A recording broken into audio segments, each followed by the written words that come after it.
आप देख रहे हैं A to Z न्यूज़ 24/7 सच आप तक। सियासत मजहबी रंजिश में हुए तब्दील, भारत की बदनामी मात्र एक शख्स ने की, Nupur Sharma. Prophet Muhammad peace be upon him पर घिनौने अल्फाज इस्तेमाल किए, जहां से दुनिया भर के इस्लामिक ममालिक और हिंदुस्तान के मुसलमान बीजेपी से सख्त नाराज और अभी तक अरेस्ट भी नहीं किया गया। A to Z न्यूज़ 24/7 की यह खास रिपोर्ट।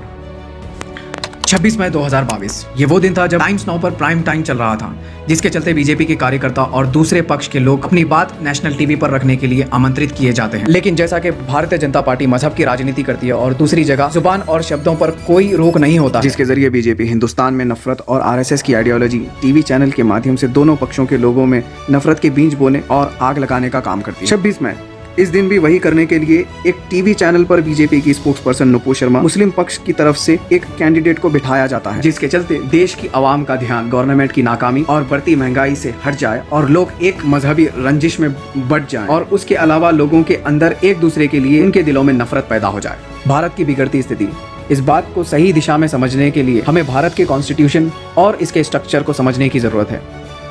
भारत का कॉन्स्टिट्यूशन दरअसल दो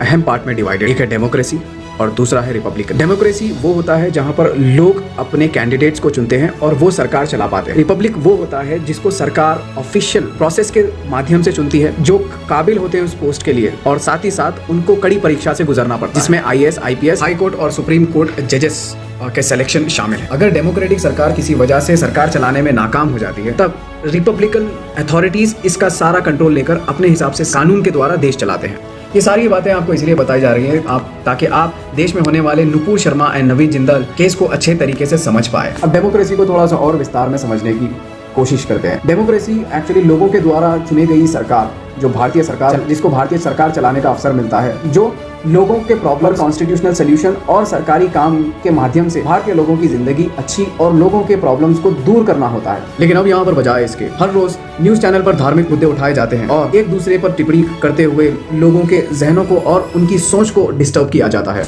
जिसके चलते बीजेपी की spokesperson Nupur Sharma prophet Muhammad peace be upon him पर घिनौने शब्दों का उपयोग करती है, जिसकी वजह से मुस्लिम पक्ष का कैंडिडेट वहां से इन शब्दों की निंदा करते हुए उठकर चला जाता है,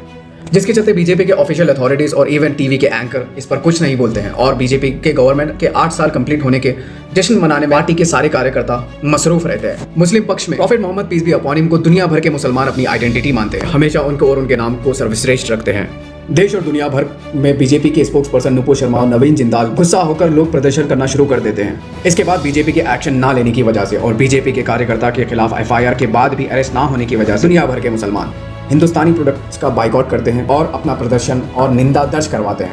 जिसके साथ ही साथ मुस्लिम देश कतार, Saudi, Bahrain, Kuwait, Iran, Indonesia जैसे सारे मुस्लिम ममालिक इसकी निंदा करते हैं और साथ ही साथ 57 इस्लामिक ममालिक की तर्जुमान करने वाला OIC ऑर्गेनाइजेशन इस पर निंदा करता है, जिसके बाद सारे मुस्लिम ममालिक भारतीय राजदूत यानी इंडियन एम्बेसडर्स को बुलाते हैं और इस पर जवाब तलबी करते हैं। यह हिंदुस्तान की तारीख में सबसे सियाह धब्बा है, क्योंकि इतने कंट्रीज आज तक कभी भी हिंदुस्तान को क्रिटिसाइज नहीं की इस स्तर पर। इसके बाद बीजेपी नुपुर शर्मा को निलंबित कर दिया और साथ ही साथ नवीन जिंदाल को भी, जिसके चलते section 295A hurting religion sentiment के तहत नुपुर शर्मा पर केस बुक किया जाता है। अरेस्ट के बाद बीजेपी से निकाली गई कार्यकर्ता अदालत में पेश की जाएंगी और अदालत फैसला करेगी।